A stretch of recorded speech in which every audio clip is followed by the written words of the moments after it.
Salut tout le monde, nouveau tuto aujourd'hui. Après le choix du chiot, le choix du prénom du chiot, on va voir comment préparer l'arrivée de son chien à la maison avant que celui-ci ne débarque, quelques petites règles à respecter, les petits achats à faire éventuellement. On voit tout ça avec Prada. Ouais, on fait des chatouilles. On y va Louloute? Allez, c'est parti.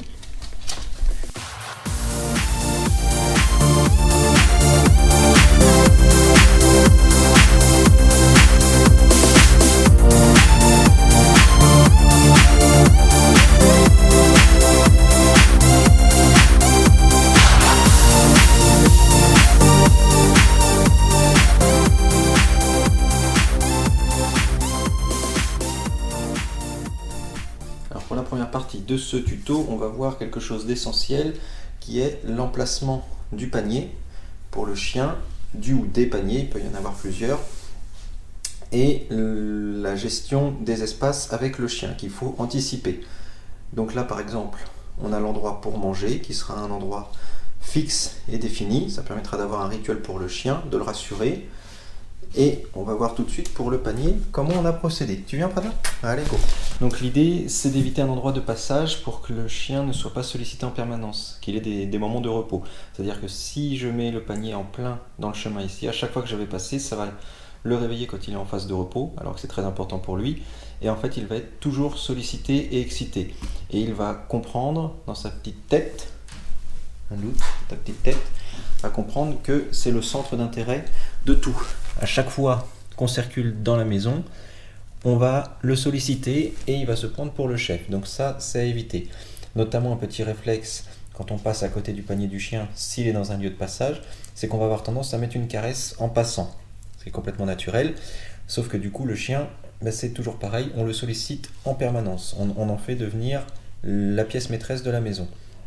L'idée aussi, quand on choisit un endroit au calme, c'est, comme je le disais, pour respecter les moments de repos du chien, mais c'est surtout pour éviter qu'il ait un œil sur tout et qu'il soit le premier à voir ce qui se passe dans la maison et à tout contrôler. Exemple, quand on le met proche de la porte, c'est que du coup, si vous avez des invités qui arrivent, le premier réflexe, c'est que le chien va être sollicité en premier. C'est lui qui va dire bonjour aux invités en premier. Et encore une fois, ça va renforcer son esprit, Prada, d'être le chef de la maison. Donc ce qu'on a fait nous, Prada, tu viens, tu me suis? On va dans ta chambre. Boum, boum, boum. C'est que l'on a créé une petite pièce au fond qui ne me servait pas pour Prada, ce qui fait qu'elle a un lieu au fond de la maison complètement tranquille, son petit lieu à elle, avec sa petite caisse de transport au fond qui lui sert de niche, on va dire entre guillemets, à la maison, et un panier plus classique qui du coup, comme je l'avais mise sous la cheminée mais qu'elle n'en a pas voulu, on l'a rapatriée dans cette pièce pour la rassurer un petit peu, et elle se sert du tapis dans le salon pour se coucher. Donc pour préparer l'arrivée de son chiot, il y a également une étape importante, c'est d'acheter un petit peu de matériel. Alors là aussi, évitez d'aller dans des animaleries, de craquer sur tout et n'importe quoi, de prendre 50 000 jouets, parce qu'en fait, le chien, vous ne savez pas à l'avance ce qu'il va aimer. Donc moi, ce que j'ai fait, c'est que j'ai pris un jouet de chaque type, on va dire, et j'ai ensuite vu avec Prada ce qu'elle préférait, et là, vous pouvez compléter un petit peu, sachant que là encore, plus vous aurez de jouets, plus le chien sera sollicité dans tous les sens et ne saura plus quoi choisir, et un petit peu comme un enfant, quand vous lui mettez trop de jouets à Noël, il finit par jouer avec les cartons, il ne sait même plus quoi choisir. Donc là c'est pareil, on va essayer de limiter. On va en prendre un de chaque type, c'est-à-dire un petit Kong, comme tu es en train de mâcher, donc ça c'est bien pour les dents, petit Kong rose. Ça c'est très bien pour les dents et ça permet de cacher une petite friandise. Comme ça, quand papa il s'en va, ça occupe au moins 2 minutes 30 ça, hein. Ah oui, hein. Ça occupe un tout petit peu, donc c'est le seul jouet dans lequel je mets des friandises, avec celui-ci qui sert également à mastiquer, rose encore pour la fifi, oulala, et vous pouvez cacher quelques friandises dans cette partie-là. Donc ça c'est pas mal, c'est les seuls jouets dans lesquels je mets des friandises, sachant que Prada n'a aucune friandise le reste du temps. Après, une petite baballe, donc ça c'est une balle en caoutchouc mou pour les dents, que Prada aime beaucoup d'ailleurs. Boum.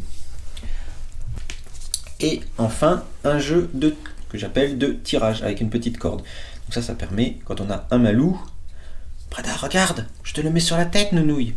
Oui, oh là là, ça tire, ça tire. Voilà, de jouer au jeu de la force. Et ça aime bien Prada. Oh oui, oui. Donc en résumé, en fait, quand je ne suis pas là, les deux jouets avec friandises, c'est ce qui va l'occuper. Et quand je suis là, ce jeu-là, pour tirer, est une baballe. Il y a des jeux avec lesquels le maître peut être en interaction. C'est très important de participer au jeu avec votre chien. Et des jeux plus solo quand vous êtes absent. Donc ça, voilà. Ensuite, on a acheté, donc vous le voyez, un petit tapis, un petit panier. Hop. Une gamelle d'eau, bon, ça, classique.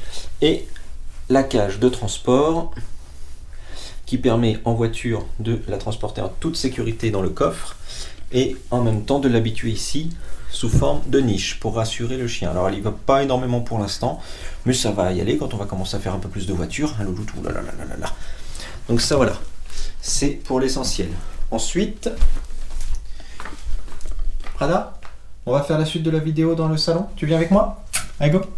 Ensuite, en termes de matériel, alors j'ai préparé ça ici. Une longe, très important, 15 mètres pour apprendre la semi-liberté. Ça, c'est intéressant. Vous avez ici une petite laisse courte d'1 mètre, 1 m 20, je ne sais plus. Et le petit collier. Petit collier de bébé, ça sert à rien d'investir des fortunes dans les colliers. Ça grandit tellement vite que ça, c'est quelque chose qui a dû me coûter 5 €. Ça suffit largement. Un harnais. Je ne suis pas du tout pour les harnais, mais quand on est dans une utilisation, on va dire, décorative et utilitaire, ça va me permettre avec les scratchs de lui mettre des petits objets dessus, etc. Ça peut être intéressant. Alors, c'est des harnais qu'il ne faut pas utiliser pendant la croissance non-stop, hein, évidemment, parce que ça tire sur les muscles, donc c'est pas idéal. Pour courir, etc., c'est à bannir, d'autant que la première année, on ne court pas avec son chien, de manière générale. Donc, et en éducation, ça va inciter à tirer, sachant que ce sont des harnais, celui-ci un Julius qui va un peu bloquer les épaules. Donc c'est pas du tout, en termes d'utilisation, quelque chose que je conseille. Par contre, moi dans mon cas, comme elle va être très vite en liberté et que je vais lui mettre que de temps en temps, c'est à titre décoratif, voilà, le nom de Meiko d'un côté, son nom de l'autre, pour se promener, c'est juste pour le côté un petit peu fun. Hop! Une petite balle de tennis pour l'extérieur, alors une balle Kong pour éviter le côté abrasif des vraies balles de tennis qui vont limer les dents. Très important, le boudin de mordant pour l'initier, donc ça, jouer uniquement avec le maître et d'extérieur, on ne lui laisse jamais toute seule. Et pareil, un petit jouet pour lui apprendre la marche au pied, par exemple, ce genre de choses, avec une balle. Vous verrez, on fera quelques tutos de la façon dont on peut utiliser ce type d'objet, c'est très très intéressant pour l'éducation. Et enfin, une petite muselière panier que j'ai acheté pareil 5-6 €, ça coûte rien, elle est 10 fois trop grande, juste pour habituer le chiot tout petit à mettre sa gueule là-dedans, sans être stressé quand vous aurez besoin un jour, on ne sait pas pour quelle raison, à lui mettre. Et enfin, le gant pour la brosser. Boum. Donc ça c'est très très pratique puisque ça permet de brosser le chien avec l'effet de la caresse. Ça va éviter le côté un peu stressant de qu'est-ce que c'est que cette brosse que tu lui mets sur la tête où le chien va se débattre dans tous les sens. Là, on va l'initier avec un gant avant de passer avec une brosse classique. Ensuite, ce que j'ai acheté, simplement un sac de croquettes et une petite boîte de friandises, comme je disais, pour cacher dans les jouets. Donc, un sac de croquettes, ça va être une 60aine d'euros. Pour tout ce qui est jouets, friandises, le petit panier, etc., on doit tourner autour des 100 €, je crois, de mémoire, le tout confondu, avec le harnais.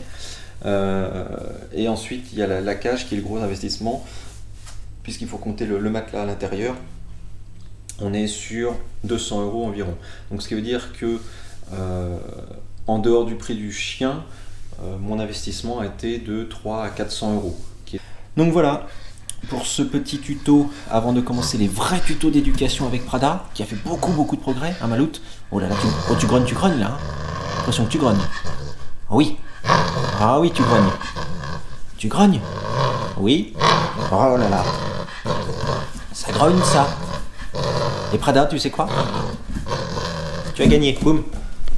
Voilà, pour ce petit tuto, l'idée c'était de vous montrer comment on choisit un chiot, comment on choisit le prénom du chiot, puis comment on prépare l'arrivée du chiot.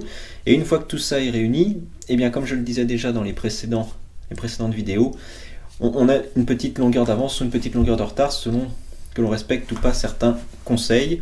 Tout n'est pas à prendre au pied de la lettre, évidemment. Chacun fait ce qu'il veut. Mais voilà, moi je pense qu'avec ces petits conseils, déjà, ça pourra vous faciliter l'éducation notamment. Et derrière, eh ben, on va pouvoir enchaîner Prada avec les petits tutos et montrer tout ce qu'a sait faire Prada. Ouais. Je te vois ton œil vif. Où je te vois? Où je te vois? Oh là là, oh là là.